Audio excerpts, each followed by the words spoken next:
Qu'est-ce que l'arbre de vie?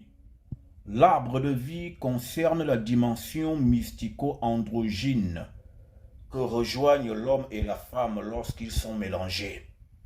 La dimension androgyne est la dimension érective des deux vibrations que sont l'homme et la femme. Quand les deux se mélangent, ils forment un obélisque en lequel il y a les deux principes sexuels que sont le principe mâle et le principe femelle. Ce corps androgyne est l'arbre de la vie car c'est seulement la dimension androgyne qui peut amener l'homme et la femme dans leur mélange à être des arbres producteurs de vie, donc créateurs des hommes. C'est pourquoi la seule fois que l'homme peut être un créateur des hommes, c'est lorsqu'il est pénétré dans les profondeurs vaginales et que la femme a en elle le pilier originel qu'est le phallus. C'est seulement là que les deux individus peuvent être à la hauteur et à la portée de créateurs.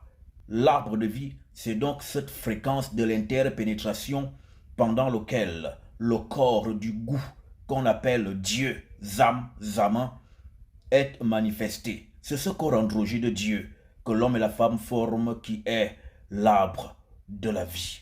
Lorsque l'homme est chassé de la forêt sacrée, c'est-à-dire de l'enceinte vaginale, c'était pour que cette situation d'androgynie ne dure pas toujours, car c'est dans l'androgynie qu'il y a l'éternité de l'homme et de la femme. C'est pourquoi à la résurrection, les nouveaux corps, il n'y aura ni homme ni femme, parce que les deux êtres auront atteint la dimension de l'éternité qui est la dimension de l'androgynie.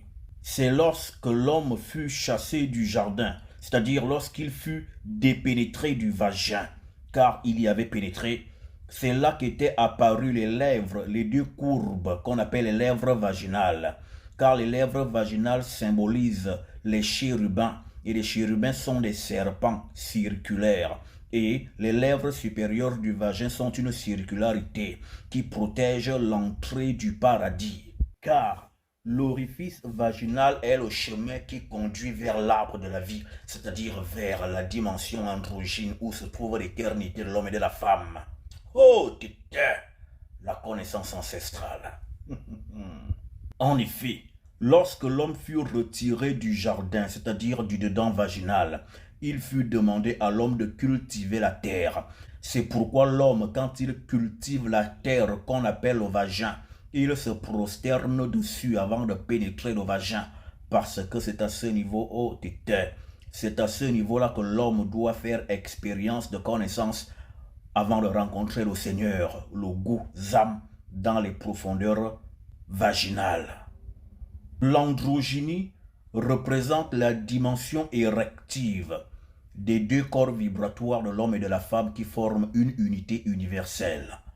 Et c'est cette unité universelle qui est la vie éternelle et qui est l'arbre de la vie. Que Nti et vous bénisse et vous garde en Yisaya Ongola. Nous avons encore besoin de vous. Merci de participer à l'ouverture du CCTS-RM à Libreville au Gabon. Donnez-nous de votre argent en don. Quel que soit le montant, il sera le bienvenu et il sera utilisé pour les fins pour lesquelles nous vous le demandons. Vous en remercions par avance. Restez bénis en Yisaya Ongola.